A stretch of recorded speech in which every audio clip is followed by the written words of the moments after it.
Hello friends, I'm Nate Holk, and today I'm sharing with you a close grip bench press session that I recorded towards the end of last year. And the reason I'm sharing it is because it's actually a little bit of an atypical bench press session for me, which means it provides a bit of a teaching opportunity as I talk through what I'm doing, why I'm doing it that way, how it's different from how I normally train. And the thing is, I believe that training should always reflect the goal that you have in mind, and in particular, the adaptation that you're trying to stimulate through your training. And at the time of this recording, I had been dealing with some triceps tendonitis in my left elbow, and this is one of those sessions in a kind of a 2 or 3 week span where I was really hyper focused on training to stimulate recovery and healing in that triceps tendon. Now you might be thinking, hey, with tendonitis in the elbow, wouldn't a bench press be bad for that?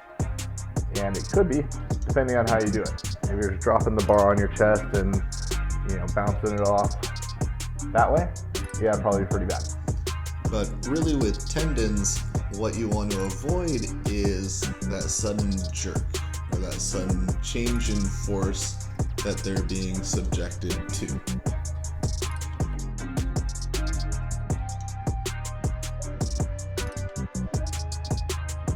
What's actually really good for tendons in terms of the healing and recovery of them and strengthening of them is heavy isometrics and heavy slow eccentrics. So here we're focusing on the 3 to 5 second descent on the eccentric part of the bench, and then a strong pause at the bottom. So 1, 2, 3, 4, 5, 1, 2. I think in my head we're aiming for a 3 count pause at the bottom there. Funny how the counting's a lot slower on the way down than it is when the bar is sitting right at the bottom of the range of motion there.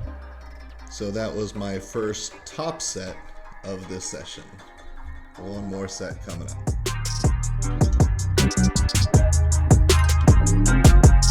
And so here comes my second top set, which will also actually be my last set of the day. And we'll be using the same weight and same strategy as the previous set. So focus on that very slow 3 to 5 second eccentric rep, followed by a 2 to 3 second pause at the bottom. And that way the transition from eccentric to concentric is slow enough that that sudden change in jerk or sudden change in force applied to the tendon isn't too severe.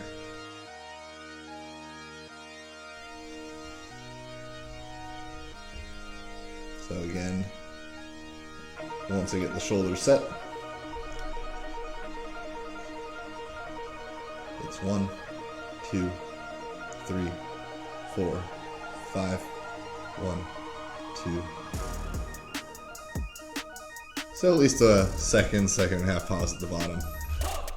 Watching this back, I'm kind of wishing I paused a little bit longer there, but by the end of the set, it definitely felt like I got the stimulus that I wanted.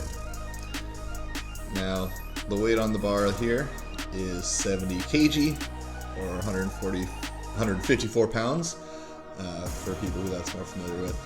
And by the way, that is what I weighed in at. That was my body weight at the last Powerlifting competition that I was in July. So about, what was that, 6 months or so before this was recorded, 5 or 6 months beforehand. Now, some people might watch this last rep coming up and think that maybe I wasn't as close to failure as I could have been because the bar didn't slow down much from the previous rep. And the thing is, whenever you're intentionally doing reps slowly, you can't really use the speed of a bar as your guideline for when you're close to failure. The person doing the rep can feel that they're pushing as hard as they can, and the bar is only moving as fast as it was when they were intentionally moving it slower, and that's kind of their sign that it's close to failure.